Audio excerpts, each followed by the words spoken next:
ভাই।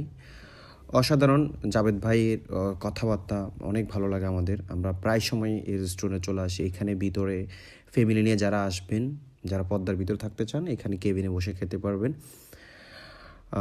ওনাদের ডেকোরেশনগুলো অসম্ভব সুন্দর।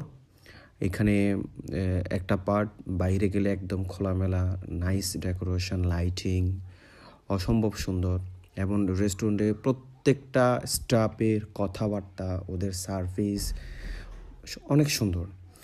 ওরা ন্যাচারালি চেষ্টা করছে পরিবেশের সাথে একেবারে ফুল ন্যাচারাল ট্রাই করছে মানুষকে ন্যাচারাল ভিতরে বসায়া কীভাবে মানুষকে সার্ভ করতে হয়। এই দেখেন খুব সুন্দরভাবে এখানে যারা কাপলরা আসেন বা ফ্যামিলি অনেকেই আসেন, এখানে আপনারা বসে ছবি তুলতে পারেন, এনজয় করতে পারেন। আমরা সব ফ্রেন্ডরা মিলে চলে আসলাম এবং আমরা প্রায়ই এখানে চলে আসি, কারণ হচ্ছে মুসাপুর কাবাব হাউসে এখানে আসলে আপনারা অনেক দর্শনীয় স্থান আছে, ওগুলো দেখতে পারবেন। এই যে ওনাদের এখানে বারবিকিউ মাছ আছে, আপনারা এখানে কোরাল খেতে পারেন, সুরমা মাছ খেতে পারেন, টুনা মাছ খেতে পারেন।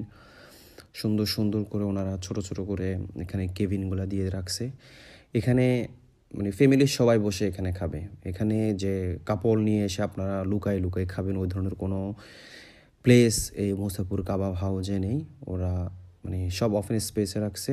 আর ভিতরে যেটা রাখছেন ওখানে শুধুমাত্র ফ্যামিলি যারা পদ্মার ভিতরে থাকতে চায় তারাই খেতে পারবেন। মুসাপুর কাবাব হাউসে আসলে আপনাদের সুবিধা হবে কোম্পানিগঞ্জে যে দর্শনীয় স্থান আছে, মুসাপুর ক্লোজারে এসে ঘুরে যেতে পারবেন।